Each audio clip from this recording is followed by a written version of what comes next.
오늘 여러분 우리들의 믿음은 어떻습니까? 여러분은 잘 믿고 계시나요? 여러분의 믿음은 어느 정도인가요? 내가 받아들일 수 있을 만큼만 믿습니까? 아니면 내가 받아들일 수 없는, 그래서 보이지 않는 그 영역까지도 내가 믿고 있는지요? 우리 인간의 이성만으로 설명이 되고 받아들일 수 있는 것만 믿는 것은, 여러분, 이것은 바른 믿음이라고 할 수 없습니다. 그래서 히브리서 기자는 11장 1절에서 믿음을 정의하면서 유명한 말씀을 하시죠. 믿음은 바라는 것들의 실상이요 보이지 않는 것들의 증거니, 그렇게 말씀하신 거예요. 우리는 아브라함을요 믿음의 조상이라고 말씀하죠. 그 얘기는 우리 자신이 믿음에 있어서 아브라함의 후손이라는 뜻 아니겠습니까? 우리가 아브라함의 영적인 후손이고 믿음의 후손이 됐습니다. 그렇다면 우리는 영적인 조상인 아브라함의 믿음을 우리도 잘 따르고, 그리고 그분의 믿음을 살펴봐야 하지 않겠습니까? 사도 바울은 바로 이 부분에 대해서 오늘 본문에서 언약과 믿음의 관계를 설명하려고 했습니다. 그것을 제가 본문에서 세 가지를 가지고 여러분에게 말씀을 드리려고 해요. 첫 번째, 언약은 믿음으로 맺어진다는 것을 말씀하고 있습니다.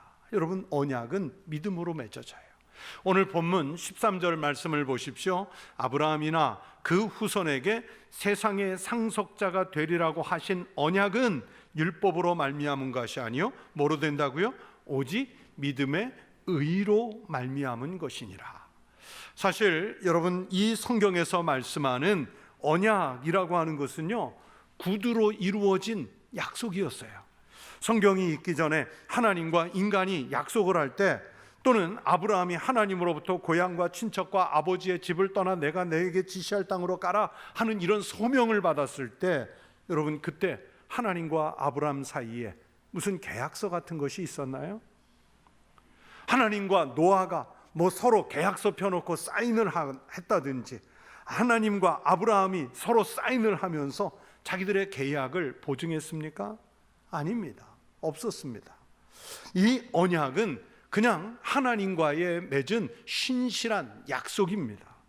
신뢰와 믿음을 토대로 체결된 그 약속을 하나님과 인간이 쌍방이 맺었습니다. 그리고 그 언약은 문서화된 율법이 아니라 믿음으로 성취가 된다는 것을 성경이 말씀합니다. 만약에 하나님과 아브라함의 언약이 율법과 행위로 이루어지는 것이라면 진작에 이 언약은 파기되었을 것입니다.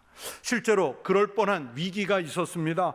아브라함이 하나님의 약속을 믿지 못해서 아브라함과 사라 부부, 즉 그 자기들의 방식으로 하갈이라는 여종을 데려오고 이스마엘을 출생하게 한 것은 한쪽의 계약 위반으로 언약을 파기해도 될 만한 사건이었죠. 오늘 본문 19절에도 보면 아브라함은 나이가 들어가 몸이 죽어가고 있었고, 사라도 이미 태가 말라 그 태가 죽어간 상태에서 아이를 낳았잖아요. 그런 아브라함의 실수가 있었어도요, 하나님은 다시 아브라함을 찾아와서 예전에 언약을 확인시켜 주셨고, 아브라함이 다시 믿음으로 나갈 수 있도록 이끄신 분이 하나님의 언약입니다. 사실 우리 인간의 이성과 합리적 혹은 논리적 발상에서 보면 75세에 부름을 받은 아브라함이 85세가 돼서도 아들이 없고요, 90세를 넘기면서도 아들이 없고요, 95세를 넘기면서도 아들을 주시겠다는 이 언약이 이루어지지 않았다면 아브라함과 사라 입장에서는 이제 포기해도 될 만한 때가 아닙니까?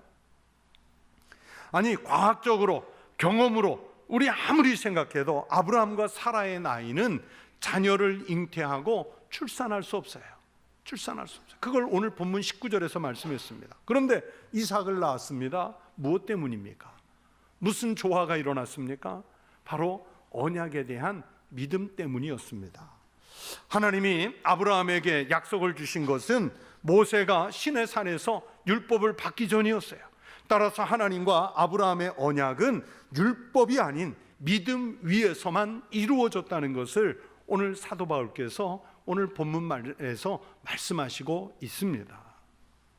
여러분, 그러면 하나님은 오늘 우리에게 무엇을 요구하실까요? 아브라함에게 믿음을 요구하셨던 그 하나님은 오늘 우리에게 무엇을 요구하실까요? 율법적인 행위를 요구하실까요? 아니면 사람들에게 드러내 보일 수 있는 시각적인 성과나 아니면 어떤 가시적인 열매 이런 것들을 요구하실까요? 사실 우리는 신앙생활을 하면서요, 또는 교회 생활을 깊이 하면서 우리가 늘 보면 하나님 앞에서의 신앙이 아니라 나는 사람들 앞에 어떤 모습으로 보일까? 내가 하는 일이 어떤 성과와 결과들을 만들어낼까? 우리는 사실 그것에 더 많은 관심을 기울일 때가 있어요.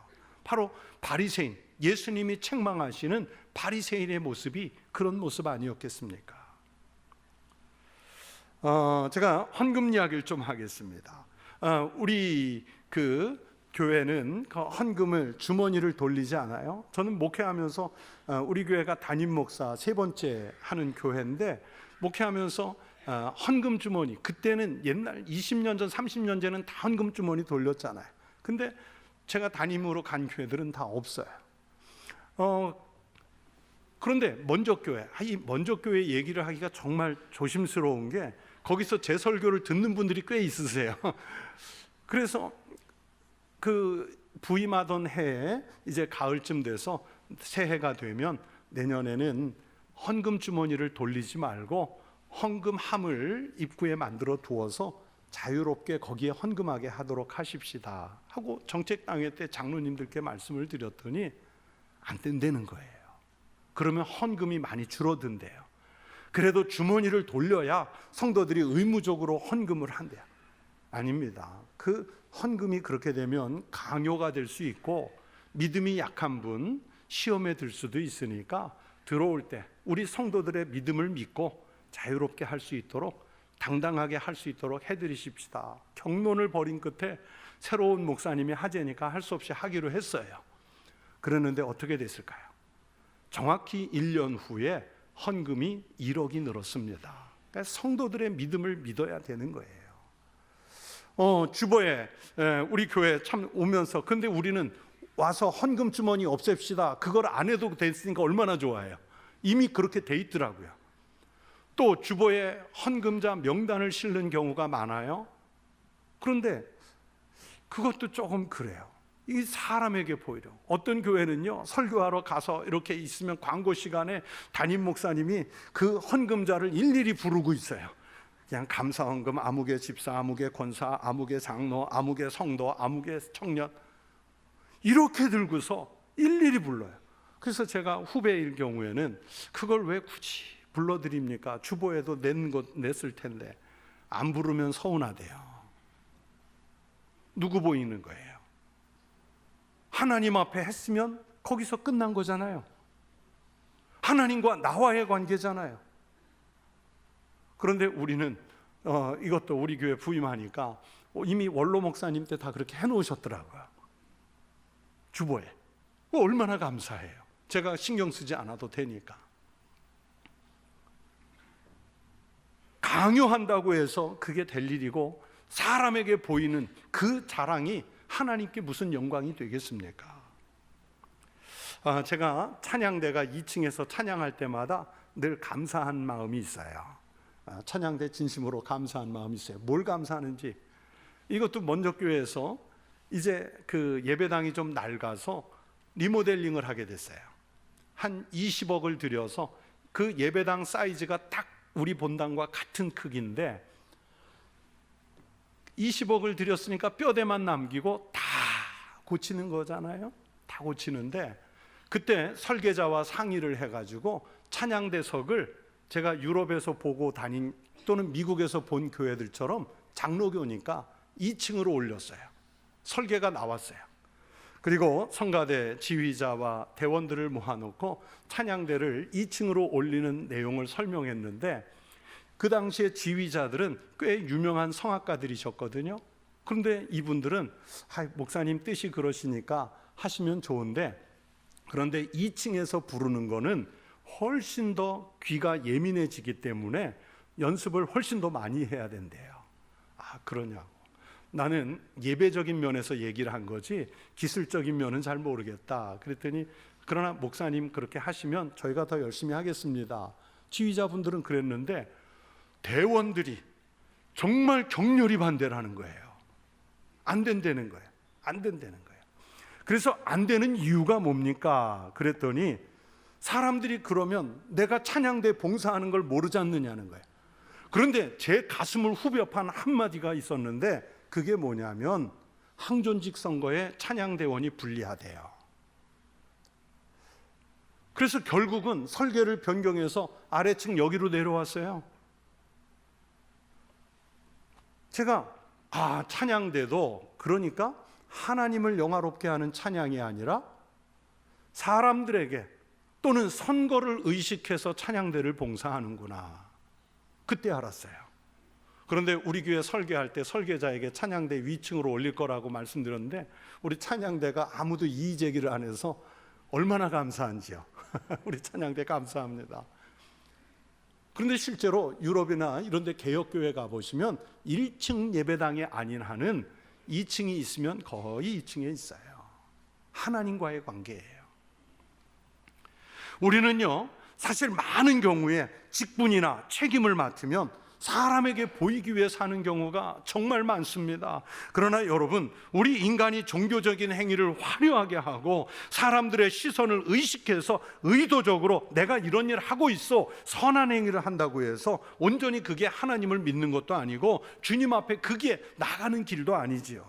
그러므로 자신의 행위가 아니라 겸손한 마음으로 믿음을 갖고, 율법의 행위가 아니라 믿음을 갖고 하나님을 의지할 때 우리 그리스도인으로서의 의로워진다는 사실을 오늘 성경의 말씀대로 믿는 성도들이 되시기를 축원합니다. 또 두 번째는요, 하나님은 우리에게 아브라함의 믿음을 본받아야 한다고 오늘 성경이 말씀했습니다. 우리가 상속할 하나님의 유업은요, 믿음을 기초로 해서 세워졌기 때문에 믿음의 후손들은 약속의 성취를 받은 아브라함의 믿음을 당연히 본받아야 합니다.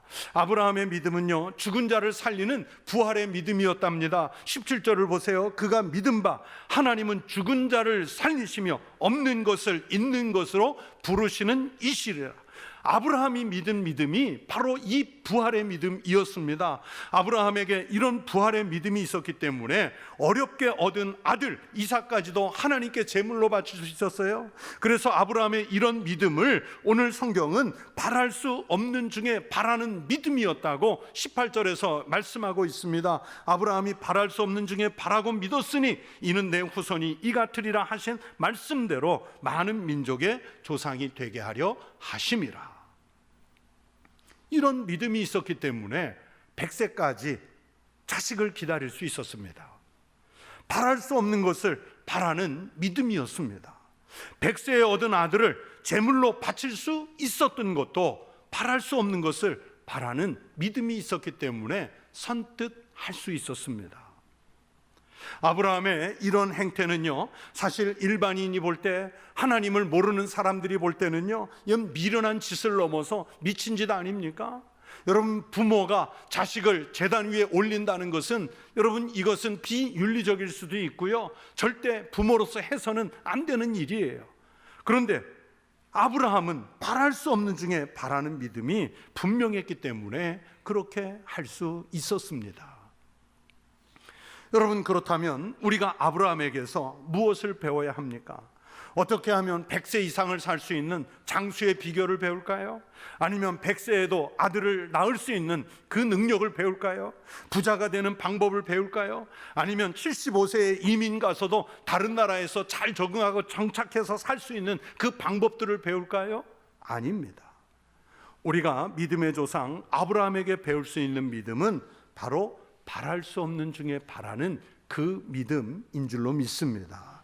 아브라함에게 죽은 자를 살리시는 하나님에 대한 믿음이 없었다면 오늘 우리는요, 예수님의 부활을 받아들일 수 없습니다. 죽은 인간이, 그것도 죽은 채로 사흘이나 지나서 이미 상한 몸이 된 상태에서 다시 살아난다는 것은 인간의 이성이나 우리의 경험으로는 불가능한 일입니다. 절대로 받아들일 수 없습니다. 우리에게 바랄 수 없는 중에 바라는 아브라함의 믿음이 없다면 우리는 작은 고난이나 환난이 오면 바로 낙심하고 바로 포기해 버릴지 모릅니다. 우리 인생이 여러분 내가 설계한 대로 잘 흘러가고 내 삶이 만사 형통하다면 여러분 우리에게 이런 믿음이 무슨 소용이 있겠습니까?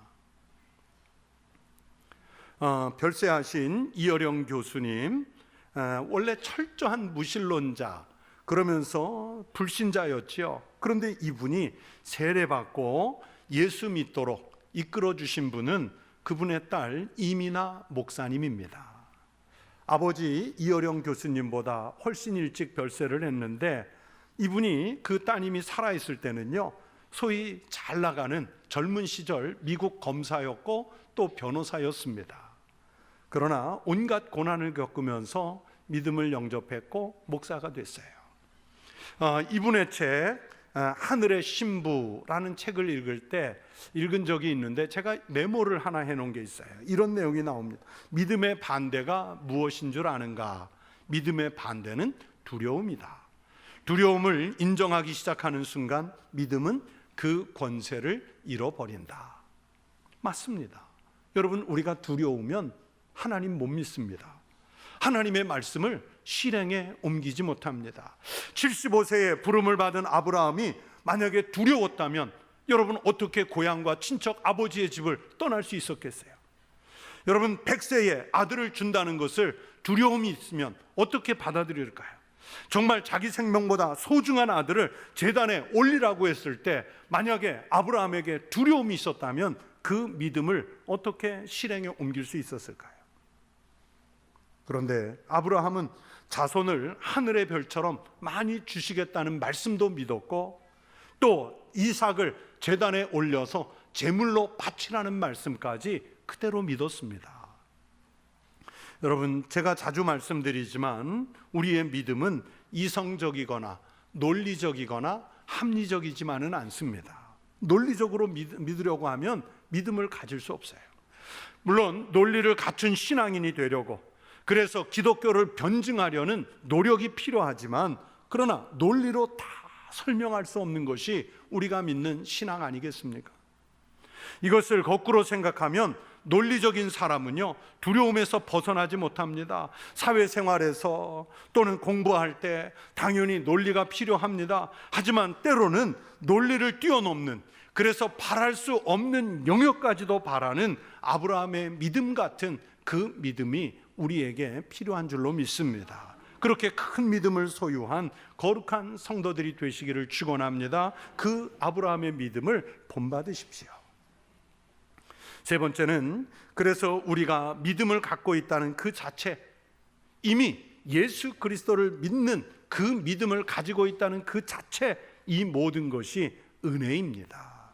사도 바울은요, 오늘 본문에서 아브라함이 믿음으로 의로워졌다는 것을 과거의 역사로만 기록한 것이 아니라 오늘 우리와 연결하기 위해서 이 말씀을 하셨어요. 여기서 우리는 혈통적인 유대인만이 아니라 헬라인을 포함한 이방인, 그러면서 오늘 나까지를 다 포함하는 그 우리를 말합니다. 우리는 값없이 믿음으로만 의로워진 줄로 믿습니다. 그렇기 때문에 하나님이 아브라함에게 베풀어 주신 은혜는 예수 그리스도 안에서 믿음으로 의로워진 모든 사람에게 동일하게 임하시는 은혜입니다. 그래서 우리가 이미 복음을 듣고 우리가 믿는 것, 그러면서 우리의 삶을 신앙 안에서 살아갈 수 있게 하신 것, 이 자체가 은혜입니다. 그래서 우리는 우리 자신에게 베풀어 주신 주님의 은혜를 기억하는 삶을 살아가야 하는 성도가 되었습니다. 저희 집 이야기를 해서 대단히 죄송합니다. 절대로 자랑하려고 하는 것이 아니라 제가 은혜를 받고 감동해서 하는 이야기니까 그냥 마음을 좀 넓혀서 받아주십시오. 저희 두 아이가 한참 그 특목고가 열풍을 불 때 같은 그 고등학교를 같이 나왔어요.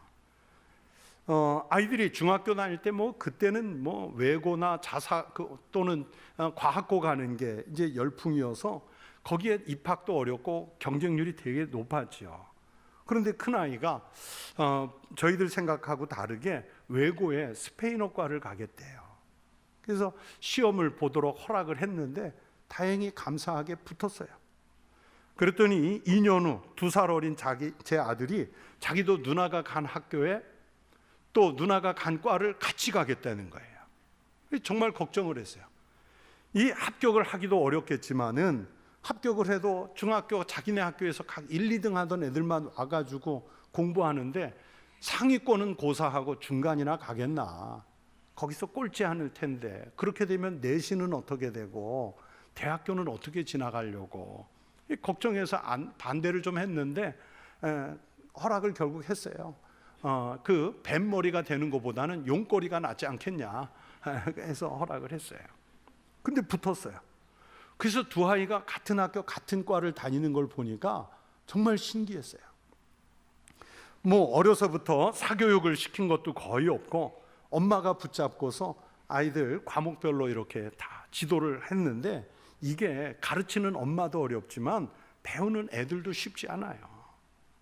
그런데 그 당시에 또 무슨 열풍이 있었냐면 자녀를 무슨 명문학교에 보내면 자녀들을 어떻게 교육했는지 부모들이 책을 내는 게 유행이었어요. 부모들이 많이 사보는 그런 책을 냈는데 그러니까 집에 놀러온 친구 목사님들이나 모임에 가면 동료 목사님들이 어떻게 공부를 시켰기에 둘 다 보냈는지 책을 내라는 거예요. 그 책을 내면 잘 팔릴 거래요. 그때마다 제 아내가 대답한 말이 있어요. 책은 얼마든지 두껍게 낼 수 있는데 그 안에는 한 단어만 들어갈 것입니다. 은혜. 은혜. 하나님 은혜. 저는요 그 대답이 정말 은혜로웠어요. 우리는 내가 했다는 것, 내가 몇 시간을 붙잡고 내가 어떻게 커리큘럼을 짜서 내가 어떤 방식으로 문제풀이를 다 지도해 이런 걸 얘기하는 게 아니라 하나님 은혜였다. 은혜였다. 그 모든 영광을 사실 하나님께 돌리기가 결코 쉽지 않아요. 그러나 하나님은요 이미 우리에게 갚을 수 없는 은혜를 주신 줄로 믿습니다. 때로는 우리의 연약함이 은혜를 받은 자의 모습으로 살지 못할 수도 있어요. 그럼에도 불구하고 우리는 끝까지 정말 인생 마지막 한순간까지 하나님의 은혜를 구하며 살아야 합니다. 우리 인생의 마지막 날에 당신이 지금까지 살아온 이야기를 무슨 말로 남기겠습니까? 내가 내 인생을 되돌아보니까 12권도 더 쓸 수 있을 만큼 많은 다양한 일들이 있었습니다. 그렇게 얘기하시겠어요? 아니요.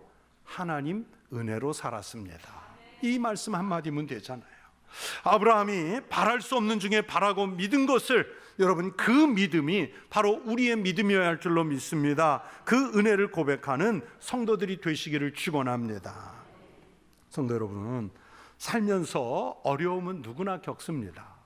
십자가와 같은 고통이 눌러올 때가 있습니다. 그런 상황이 실제로 있을 때 희망이나 회복의 가능성이 조금만 있어도요 믿음 지키는 것 어렵지 않습니다. 그러나 정말 내 힘으로 안 될 때, 바늘끝만한 희망도 아예 보이지 않을 때, 그래서 욥처럼 제 위에 주저앉아서 자기 고통을 긁어야 하는 순간일 때, 그때도 믿음을 지키는 것은 정말 어렵습니다. 그런데 기억하십시오. 그때가 바로 하나님의 때인 줄로 믿습니다.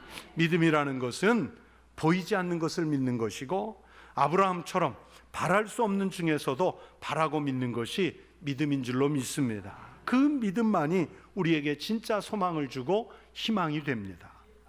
그렇게 할 수 있는 힘을 갖는 자체가 이미 은혜인 줄로 믿습니다. 우리가 빈손으로 걸을 때, 그래서 우리에게 전혀 가능성이 없을 때, 인간적으로 좌절하고 낭망해 있을 때, 아브라함처럼 바랄 수 없는 중에도 주님을 신뢰하며 믿음으로 나아가는 성도들이 되시기를 주의 이름으로 축원합니다.